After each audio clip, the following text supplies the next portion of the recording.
করার চেষ্টা করছে যা তারা পছন্দ করবে না, আর আপনি কেবল তখনই এমনটা করেন যখন সেই ঘোষণাটি আসার পর কি ঘটবে তা নিয়ে আপনি ভীত থাকেন। এটি দেখুন, আমার মনে হয় আমাদের সবার কাছেই এটা পরিষ্কার যে পরিবর্তন জন্য সক্রিয়ভাবে প্রস্তুত করছেন। কিন্তু পরিবর্তন কঠিন এবং অস্বস্তিকর হতে পারে। এটি ২১শে জুলাইয়ের বেথেল সকালের উপাসনার একটি অনুষ্ঠান। এটি কোনো প্রকাশ্য সম্প্রচার নয়, বরং অভ্যন্তরীণ প্রার্থনা যা বেথেল পরিবারের সদস্যরা প্রতিদিনের কাজের আগে শোনেন।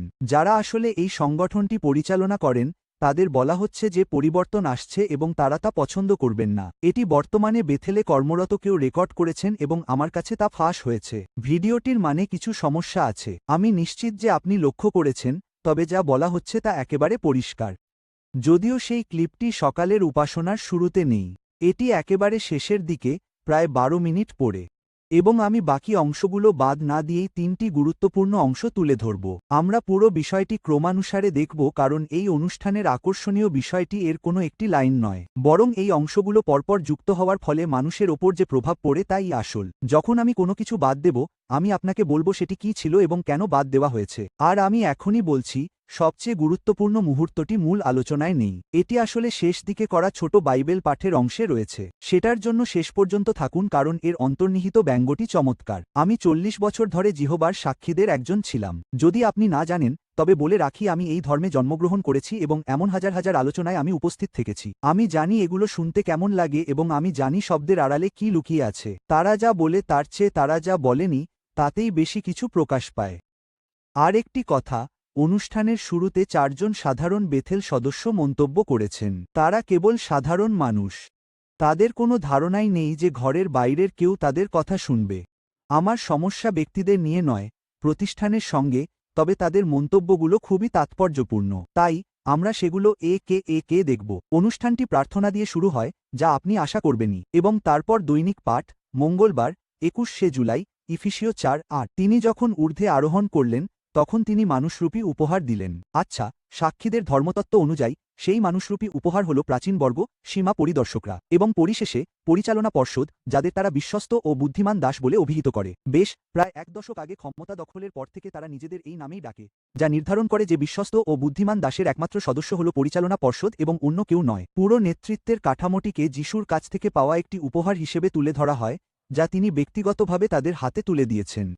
এরপর চেয়ারম্যান উল্লেখ করেন যে মন্তব্যকারীরা সবাই ওয়ালকিল এ রয়েছেন। এটি আপস্টেট নিউ ইয়র্কে অবস্থিত ওয়াচটাওয়ারের বড় কমপ্লেক্সগুলোর মধ্যে একটি। সুতরাং এটি এমন এক পরিস্থিতি যেখানে সদর দপ্তরে কর্মরত ব্যক্তিদের সাথে কথা বলছে। আমরা যখন এটি দেখব, তখন একটি বিষয়ের দিকে মনোযোগ দিন। প্রত্যেক ব্যক্তি যারা কথা বলছেন, তারা মানুষের চাহিদা পূরণের বিষয়ে কথা বলছেন, কিন্তু গুণে দেখুন তাদের মধ্যে কতজন আসলে কারো কোনো শারীরিক চাহিদার কথা উল্লেখ করেছেন। আর শুনুন তারা কিভাবে জিহোবার সাক্ষীদের বোঝানোর চেষ্টা করছেন যে তাদের নেতৃত্বের প্রতি সমর্থন জানানো এবং তাদের কথা শোনা তাদের নিজেদের জন্যই সবচেয়ে ভালো। প্রথমেই আছেন ব্রাদার কাইল ডগলাস।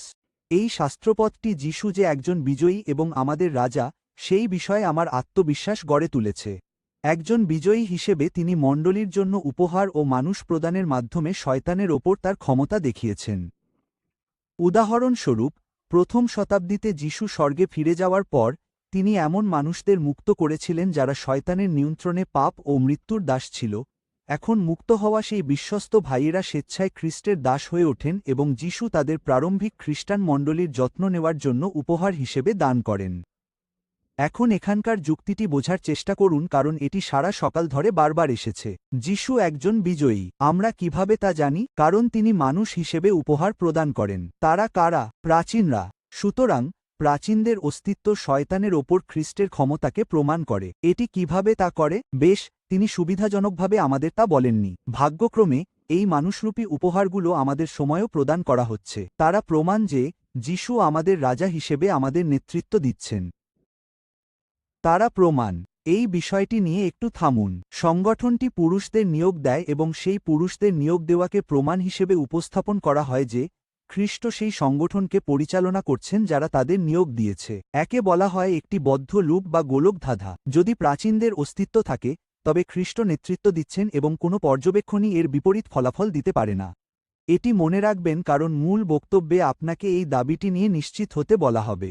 ৩ বার আলাদাভাবে কিন্তু একবারও জানানো হবে না কেন আপনার তা নিয়ে নিশ্চিত হওয়া উচিত। এরপর এই ব্যক্তি ব্যক্তিগত বিষয়ে চলে আসেন। আমি যখন ব্যক্তিগতভাবে এই উপহারগুলো থেকে পাওয়া প্রশিক্ষণ, মেষপালন ও মনোযোগের কথা ভাবি, তখন এমন একজন রাজা পেয়ে আমি কৃতজ্ঞতায় ভরে উঠি যিনি প্রেমময়, উদার এবং মনোযোগী, কারণ তিনি আমাদের চাহিদার যত্ন নেওয়ার জন্য ক্রমাগত যজ্ঞ প্রাচীনদের প্রদান করছেন।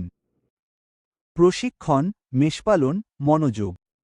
ভালো যে ব্রাদার ডগলাসকে এই মাসে খাবারের জন্য এক ক্যান বিন বা বাড়ি ভাড়া দেওয়ার জন্য কারো সাহায্যের প্রয়োজন নেই। এমন একজন রাজা যিনি প্রেমময়, উদার এবং মনোযোগী, কিন্তু তিনি যিশু কিভাবে প্রকৃতপক্ষে মানুষের যত্ন নিতেন তার কোনো উল্লেখই করেননি। গরিবদের সাহায্য করা, অসুস্থদের যত্ন নেওয়া, ক্ষুধার্তদের খাওয়ানো। এটা মনে রাখুন, কারণ এই ভিডিও জুড়ে বারবার এমনটা ঘটতে থাকে। এরপর আসছেন সিস্টার নাতাশা ডগলাস, যিনি সার্কিট ওভারসিয়ারদের প্রশংসা করছেন। তিনি কথার মাঝে একটি সংখ্যা উল্লেখ করেন, সেটি মনে রাখুন কারণ ভিডিওর শেষে আমরা আবার সেখানে ফিরে আসব। আমাদের সার্কিট ওভারসিয়ার এবং তাদের বদলি ওভারসিয়াররা সত্যিই খুব মূল্যবান উপহার ও মানুষ। শুধু মার্কিন শাখা এলাকাতেই 700 জনের বেশি এমন মানুষ আছেন। শুধু মার্কিন শাখাতেই 700 জন। সেই পথে বাধা। তাদের আত্মত্যাগী রূপের পাশাপাশি তারা আমাদের শক্তিশালী ও সতেজ করতে স্বেচ্ছায় নিজেদের জীবন মানিয়ে নিয়েছেন। তারা আমাদের জিহোবার সংগঠনের সাথে তাল মিলিয়ে চলতে সাহায্য করেন। এটিকে চাকরির বিবরণ হিসেবে পড়ুন, কারণ সত্যিই এটি তাই। সংগঠন একটি নির্দিষ্ট গতিতে চলে এবং আপনার কাজ হল সেই গতির সাথে তাল মিলিয়ে চলা। এটি আমার দেখানো প্রথম ক্লিপটির সাথে সম্পর্কিত, যেখানে প্রধান বক্তা বলছেন যে পরিবর্তন আসছে এবং তারা সেটা পছন্দ করবে না। সিস্টার ভালোবাসার কথার মাঝে আনুগত্যের একটি বাক্য জুড়ে দিয়েছেন। অবশ্য তিনি উদ্দেশ্যপ্রণোদিত হয়ে এমনটা বলছেন না। আমি নিশ্চিত যে তিনি এটি 100% বিশ্বাস করেন। কিন্তু সংগঠনটি মণ্ডলীর সাথে নিজেকে মানিয়ে নেয় না। এটি আশা করে যে মণ্ডলী তার সাথে তাল মিলিয়ে চলবে। এরপর তিনি একটি উদাহরণ দেন। প্রেরিত পৌলের মতো, তারা অন্যদের উপকারের জন্য নিজেদের পানীয় নৈবেদ্যের মতো উজাড় করে দেন। প্রতিটি কাপ যেমন আলাদা এবং ভিন্নভাবে ঢালা হয়, তেমনি তাদের পরিদর্শন করা প্রতিটি মণ্ডলীয় ভিন্ন এবং তাদের চাহিদাগুলোও অনন্য। অনন্য চাহিদা, আবার সেই শব্দটি চাহিদা। এবং পৌলের নিজেকে উজাড় করে দেওয়ার অর্থ আসলে কি ছিল? মারধর খাওয়া, জাহাজ ডুবি, জেল খাটা, নিজের হাতে কাজ করা যাতে কারও ওপর আর্থিক বোঝা না হয়ে পড়েন, শারীরিকভাবে দুর্ভিক্ষের ত্রাণ তহবিল জেরুজালেমে পৌঁছে দেওয়া। এখন এর আধুনিক সংস্করণটি কি? আমরা তা জানতে পারব, কারণ এই অনুষ্ঠানের শেষের দিকে কেউ একজন আনুষ্ঠানিকভাবে চাকরির বিবরণটি জোরে পড়বে। সেটির জন্য অপেক্ষা করুন। তবে এই সিস্টার জাকব রাত 1:17 পদ দিয়ে শেষ করেন। প্রত্যেক উত্তম দান ও প্রত্যেক নিখুঁত উপহার উপর থেকে আসে। নেতৃত্বের পুরো কাঠামোটি সরাসরি ঈশ্বরের কাছ থেকে আসা একটি উপহার।